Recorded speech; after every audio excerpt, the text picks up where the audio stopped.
Estamos aqui na Praça Tiradentes, em São Leopoldo, no início das comemorações do bicentenário. Mesmo com a enchente, a Prefeitura Municipal de São Leopoldo está dando andamento no calendário e esta é uma das atividades. É a retirada de um monumento que teve aqui de participação do pessoal da Segunda Guerra Mundial e a partir do próximo dia 25 de julho será a estreia do Monumento do Bicentenário. Tinha uma cápsula, a gente conversou com o prefeito municipal e o historiador Márcio Link, falando um pouquinho mais sobre a cápsula e o que tinha lá dentro. Os objetos que tem ali dentro, a gente já sabe que algumas moedas, papéis, atas, né, flâmulas de 1946 e agora a gente vai deixar secar, preparar, talvez abrir ela com uma serra para poder ver se a gente consegue recuperar alguns materiais da época, né, porque ela acabou furando a tampa e aí com o furo da tampa entrou água e o papel, quando entra água, ele desmancha, né? Ele vira um farelo. Mas tem coisa inteira ali que precisa ter cuidado. Então nós vamos ver qual é a melhor forma para tirar, mas vamos recuperar, porque isso faz parte, né, dos nossos, a comemoração dos 200 anos de história. E aqui tem um novo monumento sendo construído para comemorar esses 200 anos, não é? E evidentemente que essa peça da história de São Leopoldo vai ser deslocada aqui na frente do quartel, que é um espaço porque ela é em homenagem, né, aos brasileiros que lutaram na Segunda Guerra Mundial. Então é um conjunto de ações visando a comemorar os 200 anos, embora a tragédia, né, nos fez suspender muitas atividades que tinha planejado. No o monumento ele foi, quando se fez o edital público, né, e o concurso público, ele foi projetado aqui, então ele vai ficar nessa praça, né, de forma definitiva, até porque todo o projeto e o complexo histórico nosso é nessa região. Aqui tem todo um debate sobre com a Unicinos também para incorporar esse processo, então aqui vai ser um grande lugar de muita visita, né? Então ele vai ficar justamente aqui na praça para poder a população poder visitar, né, olhar o que está sendo produzido. É um monumento que nos 200 anos a ideia, né, construída coletivamente, é que represente a unidade cultural e histórica para um próximo passo, para os próximos 200 anos da cidade de São Leopoldo. Então o local do monumento foi escolhido aqui pela licitação feita e ele vai continuar aqui, definitivamente aqui. Prefeito, teria mais 200 anos pela frente com uma nova cápsula? Qual que é os projetos agora para os 400 anos, podemos dizer assim?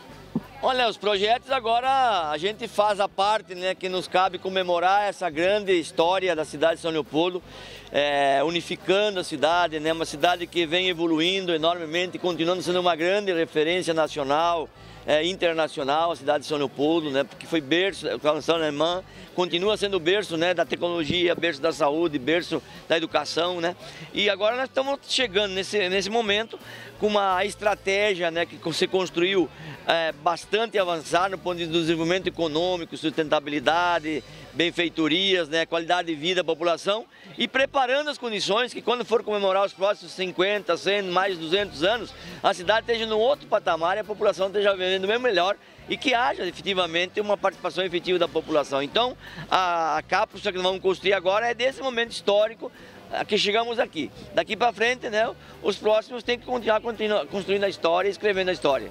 Prefeito, e a gente sabe que a antiga prefeitura está no pacote de reconstrução de todos os prédios públicos que vão ser restaurados. A Praça aqui Tiradentes também vai ser?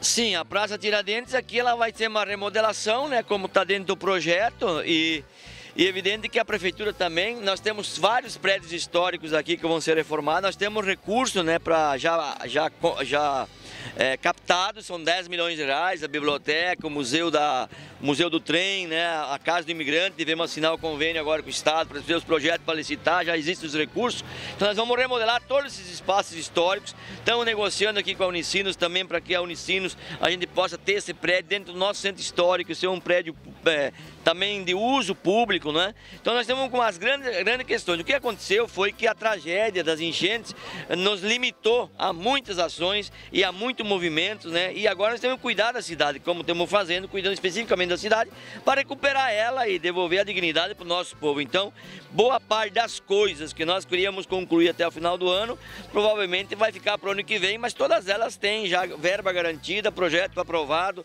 licitações feitas ou sendo feitas. Então, todo aquele grande projeto ele vai ser executado, talvez vamos demorar uns dias a mais só. O monumento foi construído em 1946. Carlos de Souza de Moraes era o prefeito na época e idealizador do monumento em homenagem à Segunda Guerra Mundial, que teve participação brasileira. O que deve conter na cápsula do tempo, conforme jornal da época, recortes de jornais, moedas e outros objetos que contam um pouco sobre a história do município, do estado e também do Brasil, durante a década de 40. A descoberta dessa cápsula e todo o processo que vocês fizeram, e agora também como é que vai ser o trabalho para recuperar o que estava aí dentro? Certo. Num estudo sobre os monumentos de São Leopoldo, tá, nós ficamos sabendo que esse monumento aqui às Forças Armadas tinha sido inaugurado, né, em 1946, no dia 14 de julho.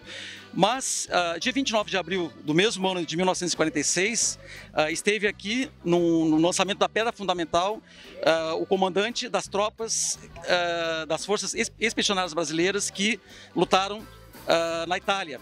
Então, o João Batista Mascarenhas de Moraes esteve nesse lançamento da Pedra Fundamental, junto com então, o prefeito Carlos Souza Moraes, e resolveram fazer essa homenagem às Forças Armadas. Lançaram a Pedra Fundamental, onde foi colocado essa cápsula do tempo com esses jornais da época, com a flâmula que vem diretamente da Itália, pela luta dos soldados brasileiros contra o fascismo, né, na Itália, e também moedas, como a gente viu algumas aqui, né? Algumas moedinhas, deve ter mais aqui. Sobrou algum material que está molhado que a gente vai tentar tirar de modo intacto, né? E tudo no ano de 1946 estava fazendo 100 anos que a cidade de São Leopoldo tinha sido elevada à categoria de vila.